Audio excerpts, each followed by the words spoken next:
Allahumma salli wa sallim wa barik alaihi wa ala alihi.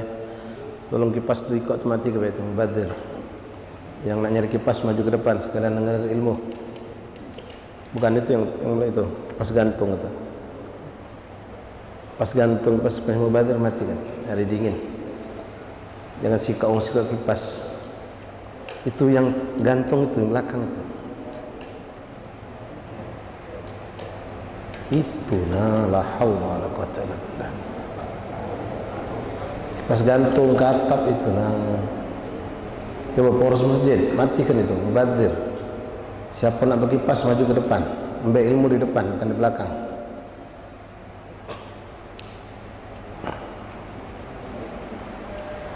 Satunya matikan itu sudah. Kita listrik tidak gratis ya. Masjid ini dananya untuk dimanfaatkan untuk ibadah. Innallaha wa malaikatahu yusalluna 'alan nabi ya ayyuhalladzina amanu sallu 'alaihi wa sallimu taslima. Allahumma salli wa sallim wa barik 'alaihi wa 'ala alihi. Sallallahu Rabbuna ala nuril mubin Ahmad al-Mustafa Sayyidil Sanin wa ala alihi wa sahbihi ajma'in. Allahumma salli ala sayyidina Muhammadin wa alihi kamalani hayatali kamalika wa adada kamali. Sallallahu Rabbuna ala nuril mubin Ahmad al-Mustafa Sayyidil mursalin wa ala alihi wa sahbihi ajma'in. Allahumma salli ala sayyidina Muhammadin wa alihi kamalani hayatali kamalika wa adada kamali. Sallallahu Rabbuna ala nuril mubin Ahmad al-Mustafa Sayyidil mursalin wa ala alihi wa sahbihi ajma'in. Allahumma salli ala sayyidina Muhammadin wa alihi kamalani hayatani kamalika wa adada kamali. Bismillahirrahmanirrahim. Alhamdulillahi rabbil alamin. Hamdan syakirin hamdan dhakirin hamdan yuwafi ni'amahu wa yukafi mazidah. Ya Rabbana lakal hamdu kama yanbaghi li jalalika al-karim 'azimi sultanik. Allahumma salli wa sallim wa barik wa karim على سيدنا ومولانا محمد صادق الوعد الأمين وعلى آله وصحبه حق قدره ومقدار العظيم. رب اشرح لي صدري ويسر لي أمري واحلل عقدة من لساني يفقهوا قولي. ربي زدنا علما ويقينا وارزقنا فهما. اللهم ارزقنا فهم النبيين وحفظ المرسلين وإلحام كإلحام الملائكة المقربين. سبحانك لا علم لنا إلا ما علمتنا إنك أنت العليم الحكيم. وتب علينا يا رب إنك أنت التواب الرحيم. اغفر لنا وارحمنا وأنت خير الراحمين فانصرنا على القوم الكافرين. اللهم يا من وفق أهل الخير وأعاناهم على فعل اللهم الخير وأعنا عليه. صلى الله على سيدنا محمد وآله وصحبه وسلم. الحمد لله رب العالمين. Ma'asyarul ikhwan, hadirin jamaah majelis taklim Masjid Lawang Kidul rahimani rahimakumullah. Assalamualaikum warahmatullahi wabarakatuh. Alhamdulillah, thumma alhamdulillah, thumma alhamdulillah, lakal hamdu syukra ya Rabbana. Bersyukur kita kehadirat Allah Subhanahu wa taala di malam yang ke-17 daripada bulan Jumadil Ula. Kembali kita dikumpulkan Allah Subhanahu wa taala dalam keadaan sehat walafiat, walaupun dalam keadaan diguyur hujan sejuk, namun Allah masih memberikan kita kemampuan untuk hadir di majelis yang penuh berkah, sekaligus memakmurkan masjid, sekaligus i'tikaf di masjid ini. Ma'asyarul ahbab rahimakumullah. Alhamdulillah, mungkin banyak saudara kita yang berkeinginan hadir namun terhalangi. Mungkin juga sebagian dari saudara kita mengalami sedikit musibah, kebanjiran di rumah mereka atau jalan-jalan di tempat mereka. Niat-niat tersebut insyaallah untuk hadir tetap dicatat Allah sebagai amal yang makbul di sisi Allah Subhanahu wa taala. Dan kita mohon kepada Allah mudah-mudahan banjir yang cukup banyak menggenang di kota Palembang ini, yang mungkin sebagian mengenai saudara-saudara kita, jamaah majelis kita, tidak menjadikan suatu keburukan, tapi sekedar cobaan yang insyaallah berlalu dengan segera, sebagaimana dikatakan Imam Abdullah Al-Haddad, innan nawa'ib kas-sahaib tanjali, innan nawa'iba kas-sahaibi tanjali. Musibah itu insyaallah seperti awan, dia akan berlalu, ya, dia akan berlalu. Dan mudah-mudahan banjir yang mungkin dialami sebagian saudara kita menjadikan suatu sebab Allah memberikan ampunan atas dosa-dosa yang mungkin kita lakukan, dan Allah mengangkat derajat insyaallah. Dan kita sebagai hamba Allah yang dhaif, yang lemah ikhwan, apapun yang Allah takdirkan, kita disuruh untuk menerima dengan ikhlas dan ridha. Boleh jadi hujan deras ini kita anggap merugikan sebagian kita, tapi boleh jadi dia menguntungkan sebagian daripada kita. Sama seperti di saat musim panas. Begitu panas terik, mungkin kalau kita ambil hitungan pendek, saat musim panas terik mungkin yang jualan es laris, ya, yang jualan es laris. Musim hujan mereka mungkin tidak banyak belakuan. Tapi di saat musim panas seperti ini, tukang gorengan, tukang pempek, ya, tekwan model mungkin rame, martabak, karena orang nyari makanan yang panas, yang hangat. Tukang jaket hujan, ya, kalau kami sering lewat menyaksikan itu yang jual jaket murah itu, masya Allah, yang larisnya luar biasa berkat adanya hujan.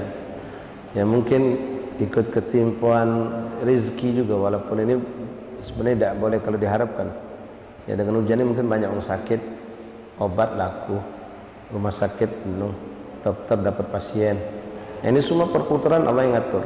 Ya, ini semua perputaran Allah yang mengatur. Ya, segala sesuatu pasti ada hikmahnya. Di saat kita dapat suatu kenikmatan, maka kita syukuri. Di saat kita dapat cobaan, saat kita mendapatkan posisi dapat cobaan, maka sebagai hamba Allah kita harus ridha dan sabar dengan ketentuan Allah Subhanahu wa taala.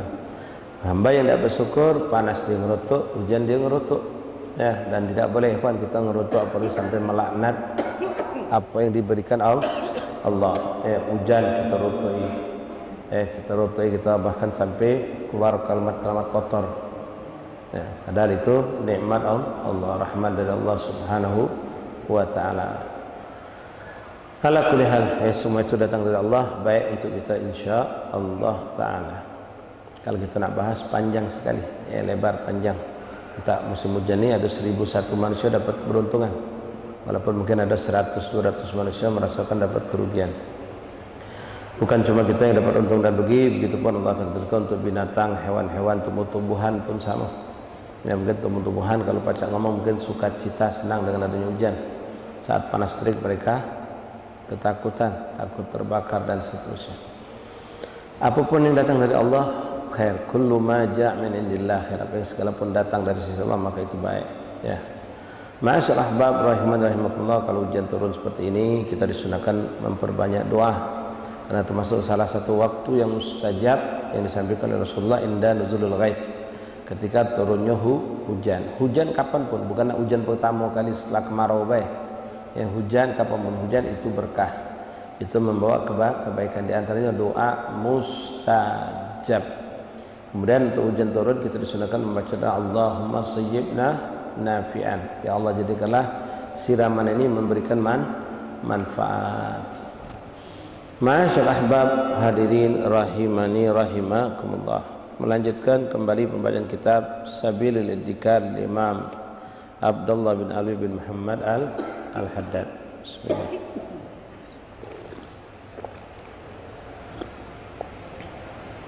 Ya, contoh yang jelas malam ini ya. Berkat hujan dapat kopi gitu majlis. Ya. Siapa yang diberi rezeki dari Allah? Betulan majlis Munawar tadi ya hujan masih kondisinya tidak datang, subhanallah. Didatang ke sini kamu majlis sambil ngopi, Habib sambil ngeteh. Ya. Ada kudu minum. Terus apa yang ya Allah itu ada hikmahnya, ada cantiknya. Ya. La ilaha illallah Muhammad Rasulullah SAW. Masyaallah ahbab ikhwan rahimahullah. Alhamdulillah di malam yang ke 16 daripada bulan kita lanjutkan kembali majelis kita malam kitab Sabilul Idzikar, masih pada yaumil mereka kelompok-kelompok yang dipilih oleh Allah Subhanahu wa taala tidak mengalami. Apa yang kita baca malam hari ini sebenarnya sangat mengerikan ikhwan. Kalau kita renungkan, kita sepi dan kita pasti ngalaminya. Berkata Imam Abdullah Al-Haddad dalam kitab beliau Sabilul Idzikar, Bismillahirrahmanirrahim, Alhamdulillahirabbil alamin, Allahumma shalli wa sallim ala. Itu akan menyelamatkan kita dari adab. Itu akan menyelamatkan kita dari adab nerakanya Allah Subhanahu wa taala. Mampu lebih besar, tentu lebih besar. Ya, sepotong kurma bagi orang yang tidak mampu sama sekali. Orang yang mampu mungkin bisa memberikan sekilo kurma atau lebih, semakin besar semakin dia dapatkan kebesaran, ya, pertolongan Allah Subhanahu wa taala. Lalu Rasulullah mengatakan la tazulu qadaman 'abdin hatta yus'alu an arba', dan senantiasa tidaklah akan melangkah kaki seorang hamba Allah setelah dia berhadapan di hadapan Allah Subhanahu wa taala, kecuali dia akan mendapatkan bermacam-macam pertanyaan dan tidak luput dari 4 pertanyaan. 4 pertanyaan ini pasti akan ditanyakan Allah Subhanahu wa taala. Nanti banyak lagi pertanyaan-pertanyaan itu. Sumbernya 4 perkara ini. Pertama, an syababihi fi ma'ablah. Masa mudanya di mana dihabiskan. Masa muda di mana kita habiskan. Karena masa muda ini secara hukum dunia dan akhirat masa produktif. Seorang ngejar dunia semasa muda itulah dia harus kejar, nak ngejar ilmu, nak ngejar titel, nak berbisnis ini bisnis itu semasa muda itulah dia harus bergerak. Masa produktif. Dan untuk kita pun yaumul kiamah, kita pun harus memanfaatkan masa muda kita untuk bekal akhirat. Mumpung masih muda ni lah, apalagi maaf mungkin sebagian ikhwan belum menikah, untuk hadir majlis sana majlis sini, kejar solat berjamaah, kejar perbanyak solat sunnah, karena kita diberikan umur yang masih muda, biasanya sehat, energi, ya, bergerak. Ya, ada orang digunakan cuma untuk maaf ya main bola, main ini, main ngejar bisnis, ngejar dunia. Tapi tidak sebagian digunakan untuk akhirat. Pada sebagian orang semasa muda mereka seperti sebagian ikhwan, ya, kita mondokkan anak kita, masa mudanya kita habiskan dia di pondok, ya, biar untuk nuntut ilmu sambil beribadah, sambil berbuat kebaikan-kebaikan, sekaligus untuk melindungi mereka yang rentan di masa muda ini dengan hal-hal yang buruk, kita selamatkan. Atau kita bimbing untuk ikut kita majlis ke majlis, kita isi dengan ketaatan, perbanyak ibadah, perbanyak ngejus Quran, perbanyak melakukan bermacam-macam khidmah untuk agama, khidmah untuk ulama, khidmah untuk majelis, untuk pesantren. Kita lakukan apa yang kita bisa lakukan. Atau kita gabungkan antara dunia dan akhirat, casingnya dunia tapi tujuan akhirat. Ngejar duit, ngejar titel, ngejar kedudukan tapi untuk akhirat. Dapat duit kita kumpulkan, kita sebarkan untuk membantu dakwah, membantu orang-orang duafa masikin, untuk menguatkan itu ibadah kepada Allah. Nah, itu yang dianjurkan. Karena masa muda ini masa yang berharga. Makanya di sini pertama kali ditanya Rasulullah akan ditanyakan an syababihi fi ma'ablah. Nah, yang keduanya sebenarnya sama. Syabab ini termasuk juga dari pertanyaan kedua, an umrihi fi ma'afnah. Umurnya di mana dihabiskan? Pertanyaan yang kedua, umurnya dihabiskan ke mana? Nah, bagian dari umur itu adalah masa muda kan? Nah, menunjukkan masa muda itulah kunci. Masa muda itu kunci. Padahal yang kedua pertanyaan itu sama. An umrihi fima afnah, tentang umur kita ninja Allah umur sampai 60 tahun, 67, 80, 70 tahun. Kemana kita habiskan umur tersebut? Nah, dalam sebutan umur ini kan sudah termasuk tadi syabab, tapi syabab dipisahkan. Masa muda itu dipisahkan oleh Allah Subhanahu wa taala karena lebih besar, karena disitulah kunci. Ketika seorang bisa istiqomah mencapai ketaatan dan istiqomah di masa muda, maka keluar dari masa muda itu sebagaimana sudah kita baca dulu umur 40, maka dia akan lempeng sampai seterusnya insyaallah taala. Tapi kalau dia mencapai dari umur muda, umur kreatifnya, umur produktifnya dia gunakan untuk dunia, bahkan naudzubillah min dzalik bermaksiat kepada Allah sampai tembus 40 dia belum balik, maka sulit untuk dia balik. Illa aradallah, kecuali Allah menginginkan orang itu hamba itu kembali. Ke masa muda itu disebutkan khusus dalam hal ini. Kemudian secara umum umur kita di mana kita habiskan. Nah, pertanyaan itu bisa kita jawab, kita jengoklah ikhwan, ini nasihat buat kami, muhasabah kita, hisablah kita dalam satu hari baik. Melek tidur sampai tidur lagi, kemana kita habiskan? Tinggal kita kalikan. Ya, mu'dham hayatuna, kebanyakan hari-hari kita seperti itulah. Ya, apalagi antum mungkin dari semenjak lulus kuliah, dari kuliah tadi lulus dapat gawe. Nah, hitunglah.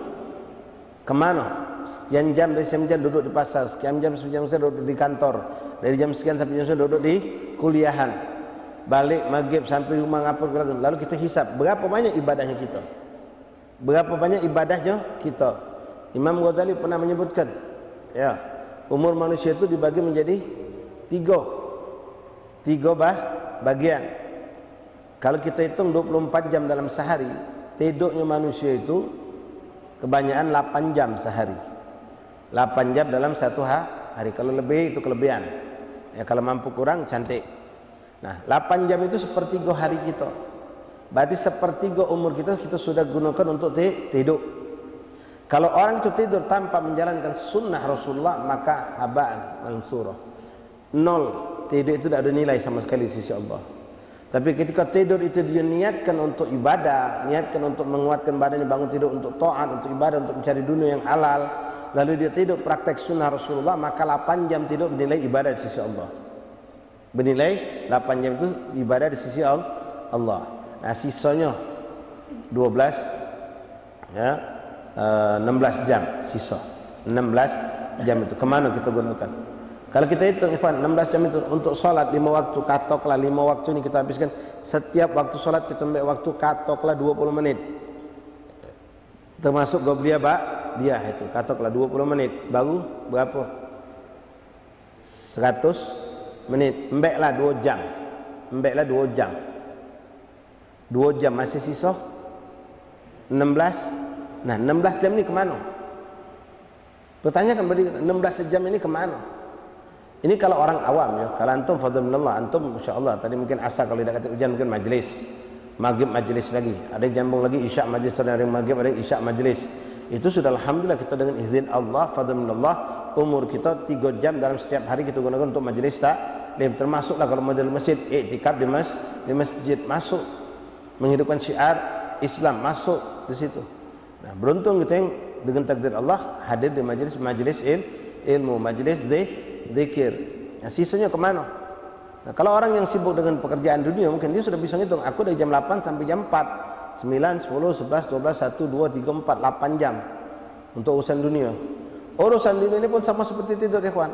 Kalau dia jalankan tidak melanggar syariat Allah, tidak pakai muka aurat, tidak pakai muamalah dengan apa yang diharapkan Allah, tidak berdagang dengan cara yang menipu dan lain-lain, lalu diniatkan mencari dunia untuk akhirat, maka bisa jadi 8 jam itu juga nilainya adalah ibadah sisi Allah. Tidur tadi ibadah, nyari duit juga ibadah, bisa jadi tambah lagi dengan ibadah yang memang benar-benar ibadah. Sudah berapa? Ya, sejam katakanlah untuk ibadah solat kita, ditambah taklim kita katakanlah 2 jam, 3 jam, 3 jam tambah 16, dapat menang banyak kita. Ya, kalau kita memang bisa lakukan itu dengan baik, dengan benar. Tapi kalau kita ngejar dunia tadi tanpa ada niat akhirat, lalu bahkan naudzubillah dilakukan cara yang khianat, ya melakukan sifatnya maksiat dilarang oleh Allah SWT, maka naudzubillah min dzalik. Kalau kita gunakan tidur kosong, itu pasti akan merugi di yaumil kiamah. Pasti akan merugi. Ketika kita saksikan ikhwan, tidur itu 8 jam, itu sepertiga umur. Kalau bapak saudara kita ini tinggi Allah umur 60 tahun, berarti sudah kita bisa potong. 60 tahun berarti sepertiga dari 60, 20 tahun jatah tidur. Terbuang untuk Kalau memang tidur kita tidak ada niat ibadah, tidak menjalankan sunnah Nabi, maka tidur itu kosong. Terbuang niat umur kita berarti. Terbuang niat untuk tidur baik. Tapi orang yang cerdas, yang pintar, yang duduk bersama ulama, ustaz, ngerti, paham perkara, maka dia akan tahu. Dia akan tahu. Ternyata ada cara untuk menjadikan 20 tahun ini bernilai ibadah di sisi Allah. Dengan apa? Tidur menjalankan sunnah Nabi, tidur dengan niat-niat solehah. Hakata ikhwan rahimakumullah. Belum lagi yang kita gunakan untuk yang sia-sia, yang banyak. Jadi kalau kita hitung-hitung, alangkah sedikitnya sebenarnya nilai ibadah kita dalam sehari. Fi umri wa an umri fi ma'afnah. Kemana umur kita habiskan. Nah ini perlu ikhwan, ya saya dan kita semua bermuhasabah. Ya, tanya diri kita, kemana selama ini kita kan? Hitunglah per hari. Per hari itu, dari mulai tidur sampai tidur lagi. Ya, kalau antum menunjuk Allah, takdir Allah bangun dari sebelum subuh dengan tahajud walaupun setengah jam sebelum adzan, lalu sholat masjid, berwirid, zikir sampai isyraq bisa bertahan, itu sudah sejam setengah sampai 2 jam. Habis itu balik ke rumah, kita mandi, makan, ngurusi kebun, ngurusi segala macam urusan dunia kita. Lalu kita buka toko, berdagang, atau kita kerja, atau kita kuliah, hitunglah berapa. Ya, hilang. Kalau hitung itu ternyata ibadah kita tidak nyampe mungkin 5 jam dalam satu hari. Paling kencang 4 jam mungkin. Sedangkan hari itu ada 24 jam, 4 jam yang kita gunakan murni untuk madewek. Ya, dengan cara apapun dia lakukan. Sampai cara yang diharamkan oleh